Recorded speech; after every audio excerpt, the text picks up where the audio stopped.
Yes, dear friends, today we are going to discuss about the poetry। और ये second grade की exams की जो तैयारी कर रहे हैं बच्चे, उनके लिए बहुत काम आने वाली चीज है। हम जानना चाहते हैं कि पोएट्री को कैसे समझा जा सकता है।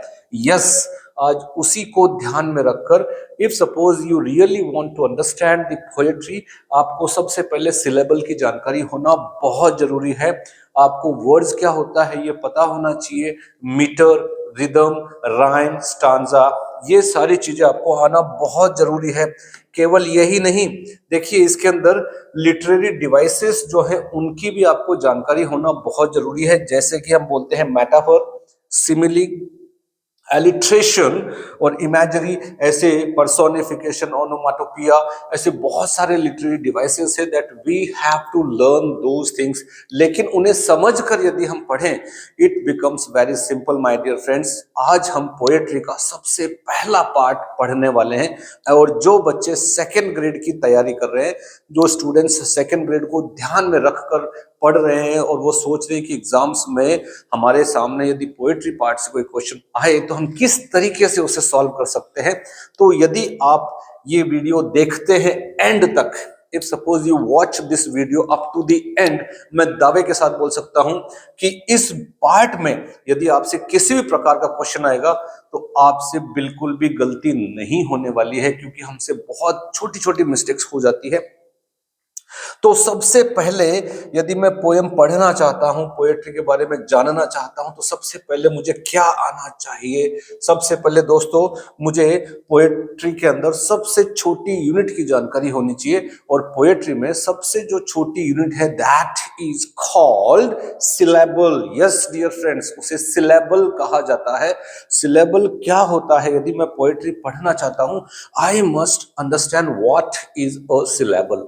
तो सिलेबल को यदि आप डिफाइन करें, the part of a word that contains a single sound and is pronounced as a unit. ये एक वर्ड का एक छोटा सा पार्ट होता है, ये एक शब्द का पार्ट होता है। आपके सामने यहां पर ये जो शब्द दिख रहा है, ये जो डू दिख रहा है, ये एक वर्ड है।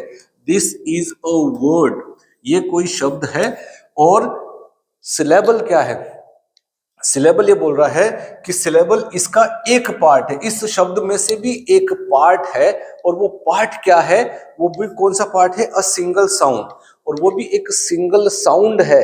कैसे? अभी हम समझेंगे, बहुत आसान है, it is a very simple thing. कैसे? यहां पर यदि मैं कहूं कि मुझे भाई सिलेबल बहुत आसानी से समझना है, so how should I understand, तो यहां पर हम बोलेंगे कि सिलेबल जो है, सिलेबल इस डू के अंदर, इस जब मैं पढ़ा डी ओ डू, एक वर्ड हुआ, इस वर्ड के अंदर सिलेबल, इस वर्ड का एक छोटा सा पार्ट है। और वो पार्ट क्या है? वो पार्ट बोलता है कि वो क्या होना चाहिए? साउंड होना चाहिए, उसका साउंड होना चाहिए। और वो जब हम उसको उच्चारित करें तो एक यूनिट में उच्चारित होना चाहिए। एग्जाम्पल के साथ में समझेंगे हम। यहां पर देखिए डी ओ, तो इसको हमने डी और ओ नहीं पढ़ा, इसे हमने पढ़ा डू। क्या पढ़ा इसे हमने? डू। तो जब आपने इसको डू पढ़ा, जब आपने इसको डू पढ़ा, तो इसमें कौन सा वोवल साउंड निकाला? कौन सा वोवल साउंड निकाला? तो सिलेबल बोल सकते हैं कि ये एक सिंगल वोवल साउंड होता है। कौन सा साउंड होता है? सिंगल वोवल साउंड होता है दोस्तों। यानी कि सिलेबल किसी शब्द का एक पार्ट होता है जो सिंगल वोवल साउंड से तैयार होता है। तो यहां पर इस डू शब्द के अंदर एक सिंगल वोवल साउंड है, और वो है ऊ। कौन सा साउंड है? ऊ। तो इस शब्द को यदि मुझसे कोई पूछे कि भाई इसमें, इस वर्ड में कितने सिलेबल है, तो मैं कहूंगा एक सिलेबल है। कितना सिलेबल है? एक सिलेबल है, क्योंकि इसमें एक सिंगल वोवल साउंड है। यहां पर देखिए, यहाँ पे वोवल लेटर्स कितने हैं हमारे पास में? ए और ई है। लेकिन जब आप इसको उच्चारित करते हैं, when you pronounce this word, आप कैसे प्रोनाउंस करेंगे? आप इसको प्रोनाउंस करेंगे टेक। हिंदुस्तानी इंग्लिश में, इंडियन इंग्लिश में हम बोलते हैं टेक, लेकिन इसका जो सही उच्चारण है दैट इज टेक। तो यहां पर आप इसको कैसे पढ़ोगे? एक, तो कितने साउंड निकाला आपने इस वर्ड के अंदर? एक ही वोवल साउंड निकाला, दो वोवल साउंड नहीं निकाले। भले ही दो अलग अलग जगह पर आप वोवल लेटर्स देख रहे हो इसके अंदर, लेकिन साउंड आपने एक ही निकाला। तो इस वर्ड में हम बोलेंगे, इस वर्ड में वन सिलेबल है, तो इसको आप बोलोगे वन सिलेबल वर्ड। यह एक सिलेबल वर्ड है दोस्तों। कौन? ये।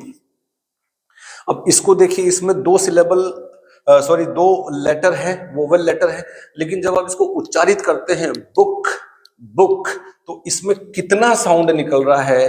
वोवल साउंड कितने निकल रहे हैं? एक ही वोवल साउंड निकल रहा है। तो आप इसको बोलोगे ये one word, one syllable word है, वन सिलेबल वर्ड है। यहां से साउंड चालू हुआ और कॉन्सोनेंट पर जाकर खत्म हुआ। बीच में आप देख रहे हो कि वोवल साउंड तैयार हो रहा है। तो ये जो शब्द है एक वोवल साउंड का है, एक वोवल साउंड का है, तो इसको हम बोलेंगे वन सिलेबल वर्ड। एक वोवल साउंड है इसमें, तो इसको हम बोलेंगे एक सिलेबल है इस शब्द में। ये एक वर्ड दिख रहा है आपको, इसको आप पढ़ के देखो। You will sound it as central, you will sound it as central. तो इसमें आपने कितने वोवल साउंड निकाले? दो वोवल साउंड निकाले। है तो एक ही शब्द, लेकिन वोवल साउंड कितने हैं? इसमें दो हैं। एक तो आपने पढ़ा ए और एक आपने पढ़ा अ। एक आपने पढ़ा ए सेंट्रल अ। तो हमने क्या देखा, इसमें कितने साउंड निकल रहे हैं? इसमें दो साउंड्स निकल रहे हैं। तो इसे मैं कहूंगा ये जो शब्द है ये दो सिलेबल वर्ड है, ये दो सिलेबल का एक वर्ड है। कितने? टू सिलेबल का एक वर्ड है ये, two syllable, two syllable word है भैया ये। तो हमें ये समझ में आया कि सिलेबल होता क्या है। सिलेबल किसी शब्द का एक वोवल साउंड, एक पार्ट होता है किसी शब्द का, एक सिंगल साउंड होता है, एक साउंड वोवल साउंड होता है, सिंगल साउंड होना चाहिए उसे। हम शब्द का एक ही पार्ट होना चाहिए, उसे आप कहोगे वो क्या है? वोवल। जो सिंगल साउंड है उसे आप एक सिलेबल के रूप में पहचानते हैं। ठीक है। अब यदि मुझसे पूछा जाए, ठीक है सर, हमने आपने हमें ये तो बता दिया कि एक सिलेबल है, तो उसके एलिमेंट्स क्या हो सकते हैं?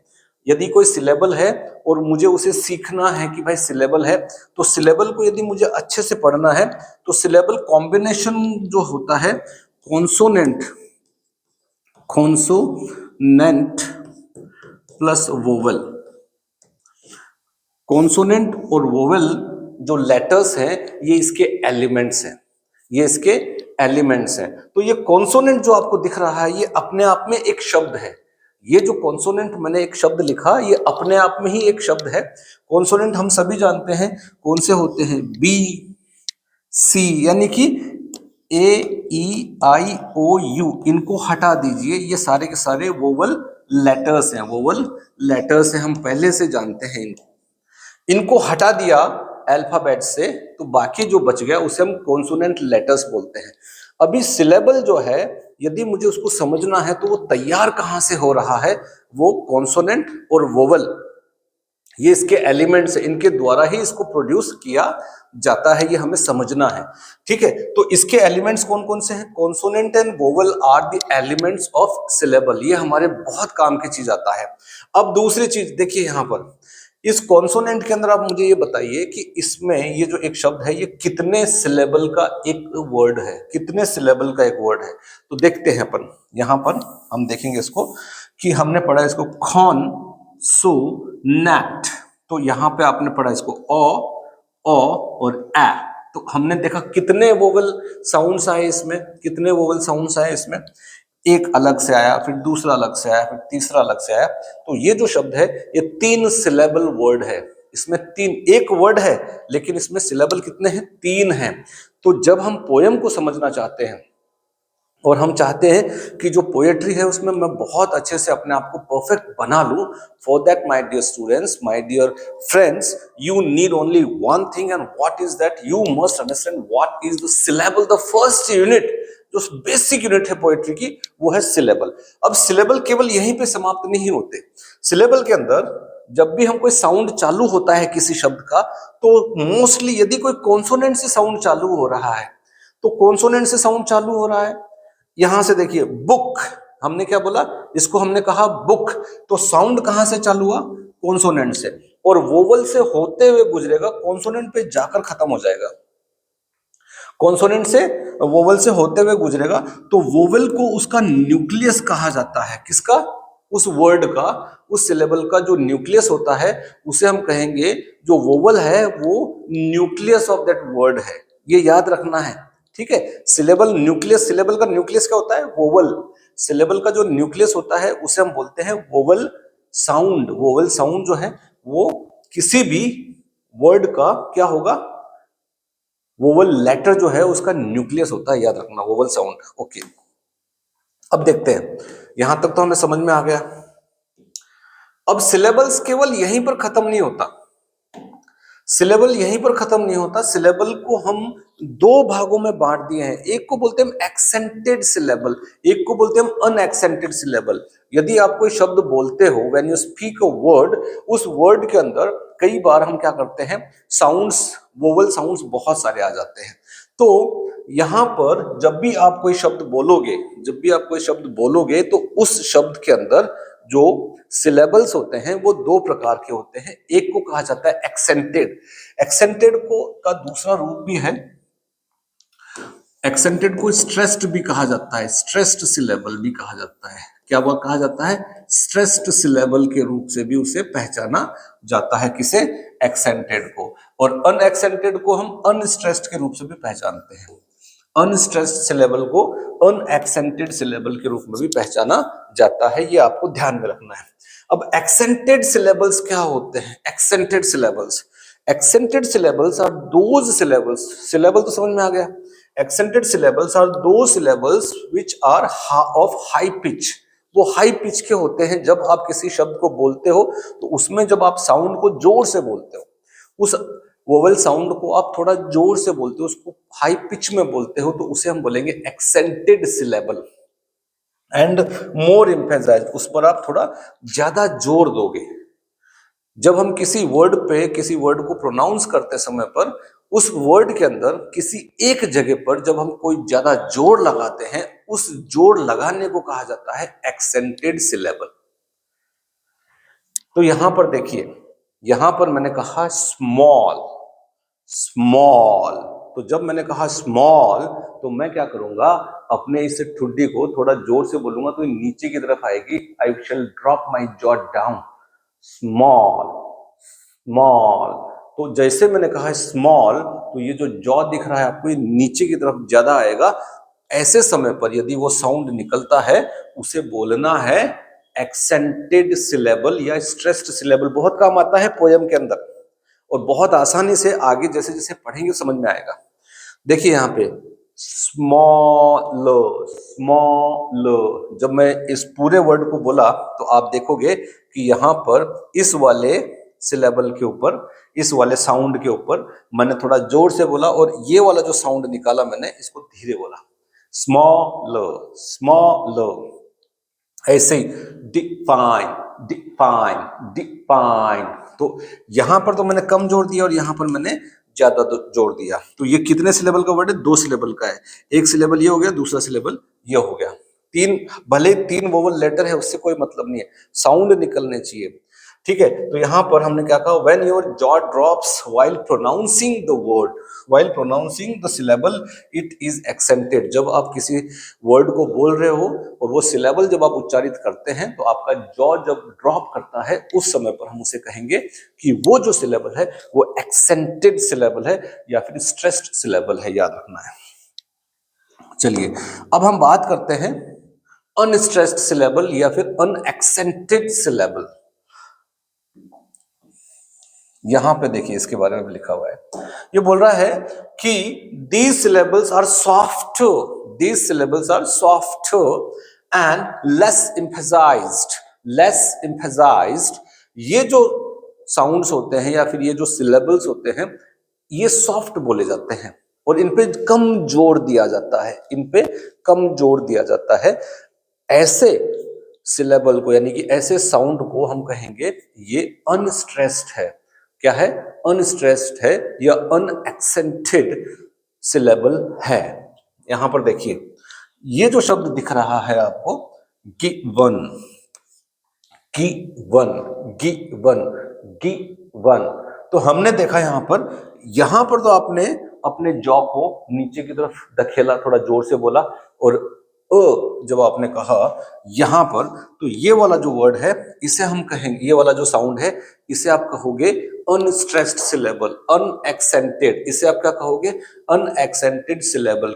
इसमें देखिए रन, रन, रन, रन, तो आपने यहाँ पे बिल्कुल जोड़ नहीं दिया, आपने सीधा नॉर्मल तरीके से बोल दिया। यहाँ पे देखिए अ नाउंस, अ नाउंस, तो यहां पर तो आपने जोर ही नहीं दिया, इसको आपने सॉफ्ट तरीके से बोला, लेकिन यहां पर आपने कहा नाउंस, नाउंस। तो इसमें जब आप इससे कहोगे कि भाई ये जो सिलेबल है ये तो है अनस्ट्रेस्ड, और ये वाला जो सिलेबल है ये हो गया स्ट्रेस्ड, या फिर ये हो गया अनएक्सेंटेड, ये हो गया एक्सेंटेड।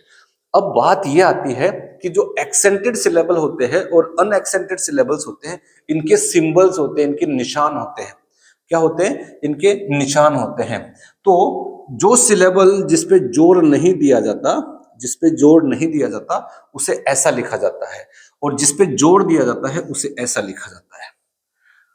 ठीक है, इस सिंबल का मतलब हो गया कि ये जो सिंबल है ये तो हो गया एक्सेंटेड सिंबल, और ये हो गया ये हो गया अनएक्सेंटेड सिंबल, और ये हो गया एक्सेंटेड सिंबल, या फिर स्ट्रेस्ड सिलेबल, ये अनस्ट्रेस्ड सिलेबल। तो यहां पर देखिए मैंने ऐसे लिखा और ऐसे लिखा, तो इसे आप कहोगे, इसे आप कहोगे अनस्ट्रेस्ड, इसे आप कहोगे अनस्ट्रेस्ड सिलेबल, इसे आप क्या कहोगे? Unstressed syllable. और इसे क्या कहोगे? इसे आप कहोगे स्ट्रेस्ड सिलेबल। इसे आप क्या कहोगे? इसे कहोगे आप स्ट्रेस्ड सिलेबल। ये सिंबल है भाई, ये वाला, ये जो है ये स्ट्रेस्ड सिलेबल का सिंबल है। अब यदि मुझसे कहा जाए कि इसको, इस वर्ड को, इस शब्द को आप स्ट्रेस्ड और अनस्ट्रेस्ड सिलेबल से दिखाएं, तो मैं क्या करूंगा? यहां पर इसको ऐसे कर दूंगा और इसको ऐसे कर दूंगा, यहां पर अंडरलाइन कर दूंगा। तो ये हो गया हमारा अनस्ट्रेस्ड सिलेबल, ये हो गया स्ट्रेस्ड सिलेबल। तो इस तरीके से आप इस शब्द को बड़े ही आसानी से उच्चारित कर सकते हैं, और आपके जो साउंड्स हैं वर्ड को सही उच्चारित करने के, आप इनके द्वारा सीख सकते हो। तो सिलेबल मेरे हिसाब से आपको समझ में आ गया होगा कि सिलेबल होता क्या है। सिलेबल क्या होता है हमने पढ़ लिया है, it is a part of a word. क्या है? एक वर्ड का एक छोटा सा पार्ट है। जहां तक मेरा मानना है आपको शायद समझ में आया होगा। तो अभी हम बात कर रहे थे एक्सेंटेड और अनएक्सेंटेड। भाई हमने बात की थी कि सिलेबल जो होता है वो एक्सेंटेड होता है और अनएक्सेंटेड होता है, उसको स्ट्रेस्ड भी कहा जाता है और अनस्ट्रेस्ड भी। तो एक्सेंट क्या होता है? हमने एक्सेंटेड और अनएक्सेंटेड कहा था, तो एक्सेंट क्या होता है? What is it? तो आप बोल सकते हो it is a particular stress, it is a particular stress और loudness of a voice. With example पढ़ेंगे भाई हम, विद एग्जाम्पल पढ़ेंगे। देखो यहाँ पे लिखा हुआ है, ये मैं बताता हूँ आपको, शायद आपको समझ में आए। I don't understand whether you will watch or not. That is not my case. My work is just to let you know each and everything. तो यहाँ पर accent जो है, it is a particular stress or loudness of a voice. Accent का मतलब हो गया जब आपने कोई शब्द लिखा, जब आपने कोई शब्द लिखा, तो जब आपने कोई शब्द लिखा तो आप क्या करोगे? उस पर पर्टिकुलर स्ट्रेस और loudness of a voice thrown on a certain syllable, किसी सिलेबल के ऊपर उस वॉइस को, उस लाउडनेस को, उस शोर को उस सिलेबल पे जोर से बोला जाए या धीरे बोला जाए, उसे एक्सेंट कहा जाता है। जब आप किसी शब्द को उच्चारित करते हो, जब आप किसी शब्द को उच्चारित करते हो तो आप उसको किस तरीके से उच्चारित करते हो, आपका साउंड किस तरीके से निकलता है, उसे एक्सेंट कहा जाता है। तो अब देखिए फिर एक और लिखा हुआ है नीचे, it is a distinct way of pronouncing the word. ये अलग तरीके का एक तरीका है शब्दों को उच्चारित करने का, और इसी एक्सेंट से हमें पता चलता है, इसी एक्सेंट से हमें पता चलता है कि भाई ये इंडियन इंग्लिश बोल रहा है, ये ब्रिटिश इंग्लिश बोल रहा है, ये अमेरिकन इंग्लिश बोल रहा है, या फिर ये ऑस्ट्रेलियन इंग्लिश बोल रहा है। हमें किससे पता चलता है? उसके एक्सेंट से पता चलता है। तो बोलने का जो तरीका होता है उसे एक्सेंट कहा जाता है, सीधी सीधी बात। यहां पर देखिए हिंदुस्तानी इंग्लिश में आप इसे कहोगे टेक, हिंदुस्तानी इंग्लिश में हम क्या कहते हैं? इसे टेक। लेकिन यदि हम इसका सही उच्चारण करें, जहां से निकल कर आए, हम इसको पढ़ेंगे टेक, बिकॉज ट का साउंड होता है ठ और के का साउंड होता है ख, और ए के बाद में यदि कॉन्सोनेंट लेटर आए उसके बाद में फिर से वोवल लेटर आए तो उसे हम ए नहीं पढ़ेंगे, उसे हम ऐ पढ़ेंगे। तो हम इसको पढ़ेंगे थैक। यहाँ पे इसको आप हिंदुस्तानी इंग्लिश में, जब हम इंडियन इंग्लिश में पढ़ते हैं तो हम बोलते हैं पीपल, पीपल, लेकिन जो इसका सही उच्चारण है दैट इज पीपल, पीपल। तो ये जो है पीपल, ये इसका एक्सेंट है। यहां पर यदि मैं इसको इंडियन इंग्लिश में कहूंगा तो मैं क्या कहूंगा, they take some papers, they take some papers. लेकिन यदि इसका सही उच्चारण मैं करूंगा, यदि मैं इसका सही उच्चारण करूंगा तो मैं कैसे करूंगा, how should I pronounce this, they take some papers, they take some papers। तो यदि मैं इसको उस तरीके से उच्चारित कर रहा हूं तो आपको समझ में आएगा कि हाँ यार, ये जो एक्सेंट है ये बड़े काम की चीज है। और एक्सेंट हो गया, सिलेबल हो गया, इनको यदि हम बेसिक से जान जाए तो पोयम को समझना या पोएट्री को समझना बहुत आसान हो जाता है। फिर हमें बड़ा आनंद आने महसूस होने लगता है कि हाँ यार, हम पोएट्री को समझ रहे हैं और उसको हम क्रिटिसाइज भी कर सकते हैं। और उसको क्रिटिसिज्म जिन लोगों ने किया है उनको भी हम बड़े ही आसानी से समझकर अपने आंसर्स को क्वेश्चंस पेपर्स में आसानी से फिल कर सकते हैं। तो it is working a lot. If suppose you are watching this video then it will work for you.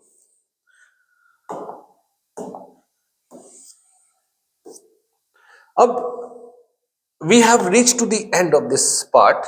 ठीक है, यहां पर मैं आपको कुछ बताना चाहूंगा कि भाई मुझे तो पता चल गया कि मैंने सिलेबल पढ़ लिया, एक्सेंट पढ़ लिया। The second need to learn the poetry, आपको सिलेबल के बाद में जो सबसे इंपॉर्टेंट चीज जो आनी है वो है फूट इन पोएट्री। आपको पता होना चाहिए कि फूट इन पोएट्री क्या होता है, फूट होता क्या है, व्हाट इज अ फूट। भाई हम पढ़ते हैं फुट, 1 फुट 2 फुट 3 फुट, लेकिन फुट पोएट्री में क्या है।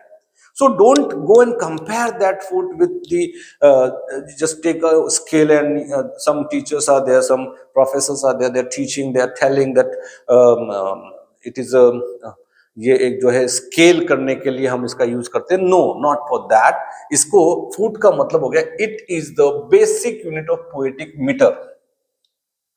पोएटिक मीटर, मीटर का हम बात करेंगे। मीटर जो है एक प्रकार से एक लाइन को हम मीटर बोलते हैं, वो हम बाद में पढ़ेंगे क्या होता है मीटर। लेकिन फिलहाल फुट जो है, फुट मीटर से छोटी यूनिट है और मीटर भी बहुत काम की चीज है। फुट आ जाएगा तो मीटर आ जाएगा, इसलिए डायरेक्टली मीटर नहीं पढ़ना है, फुट पढ़ना है, पढ़ ले फुट पढ़ना है।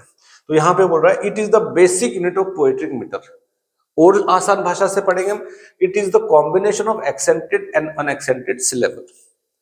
ये बोल रहा है कि भाई ठीक है, फूट जो है ये बेसिक यूनिट है पोएटिक मीटर का। यानी कि जब हम पोएम पढ़ते हैं या पोएट्री पढ़ते हैं तो उसे में हमें सिलेबल, फूट, मीटर, रिदम, राइम, इमेजरी ये पढ़ना पड़ता है। यदि हम इनको पढ़ लेते हैं तो ही हमें पोएम को या पोएट्री की अच्छे से जानकारी हो सकती है। ठीक है, अब ये जो मीटर है इससे पहले मुझे फूट आना बहुत जरूरी है। ठीक है, तो फूट होता क्या है, व्हाट इज फूट। तो फूट ये बोल रहा है it is the combination of accented and unaccented syllabus, जो कि अभी अभी हमने बात की थी। फूट का मतलब होता है कि ये कॉम्बिनेशन है किसका, एक्सेंटेड और अनएक्सेंटेड। इसका मतलब ये हुआ कि एक फुट के अंदर यदि हम 1 फुट की बात करें तो एक साउंड निकलेगा जो केवल एक साउंड नहीं होना चाहिए, 2 साउंड का एक साउंड बनना चाहिए, उसे फूट कहेंगे। ठीक है, फूट का मतलब क्या हो गया, फूट का मतलब हो गया इसका कॉम्बिनेशन। अभी अभी हमने सिंबल की बात की थी, इसको बोलते हैं हम अनस्ट्रेस्ड सिलेबल, इसे बोलते हैं हम स्ट्रेस्ड सिलेबल। तो ये क्या हो गया, कॉम्बिनेशन। किसका कॉम्बिनेशन, अनस्ट्रेस्ड और स्ट्रेस्ड सिलेबल, या फिर स्ट्रेस्ड और अनस्ट्रेस्ड सिलेबल का कॉम्बिनेशन को हम बोलते हैं फुट। ये याद रखना है, फुट क्या होता है, कॉम्बिनेशन। यानी कि बेसिक यूनिट ऑफ क्या बोलते हैं, पोएट्रिक मीटर की है, ये पोएटिक मीटर की है, बेसिक यूनिट है पोएटिक मीटर की। लेकिन उससे पहले मुझे फुट समझ में आना चाहिए। तो फुट क्या है, फुट है भैया, फुट जो है ये क्या है, combination of accented and unaccented syllables का कॉम्बिनेशन है। यहां पर सिंबल ऑफ एक्सेंटेड सिलेबल, ये देखिए पहले बता दिया था मैंने, यदि एक्सेंटेड है तो उसका सिंबल कैसा होना चाहिए, उसका सिंबल ऐसा होता है, ये उसका निशान है। ऐसा निशान है तो समझ जाना कि ये एक्सेंटेड सिलेबल है। जैसे मैंने बोला फ्लाई, तो आपने इसको कैसे पढ़ा, फ्लाई, फ्लाई जोड़ दिया ना हमने। तो जब इसका जो साउंड है ये थोड़ा एक्सेंटेड है, जोर लग रहा है, पिच ऊंची हो रही है, जोर से बोल रहे हैं, आ को हम आ कर रहे हैं, तो ये जबाड़ा जो है उसको नीचे की तरफ कर रहे हैं, तो ऐसे समय पर ऐसा सिंबल होगा। ये बोल रहा है कि syllable of unaccented, syllable of unaccented, क्या बोलते हैं, सिलेबल ऑफ अनएक्सेंटेड सिलेबल, ठीक है, sorry, symbol of, symbol of unaccented syllable क्या होना चाहिए, ये होगा ऐसा, ऐसा यदि है तो उसको आप कहोगे अनएक्सेंटेड है, जैसे TURN, ठर्न, ठर्न, आपने जोर नहीं दिया, आपने इस पे जोर नहीं दिया, you didn't put a pressure on this, तो आपने कहा ठर्न, ठर्न, कुछ भी नहीं हुआ, नथिंग, तो इसको मैंने जोर से नहीं बोला, turn left, turn left, turn left. तो ये जो दो मिलकर है, अब इसके अंदर कितने साउंड निकले, इसमें एक साउंड ये है सिलेबल, इस दूसरे वाले जो शब्द है उसमें भी एक सिलेबल है, ठीक है, तो इसके अंदर मैं ये दोनों को मिला देता हूं, ये और ये और ये जो दिख रहा है आपको, अब ये 1 फीट हो गया, अब ये 1 फीट हो गया। 1 फीट का मतलब क्या हो गया, कम, उसमें मिनिमम आपको 2 सिलेबल होना बहुत जरूरी है। क्या सिलेबल होना जरूरी है, 2 सिलेबल होना जरूरी है, तभी उसको फुट बोलेंगे।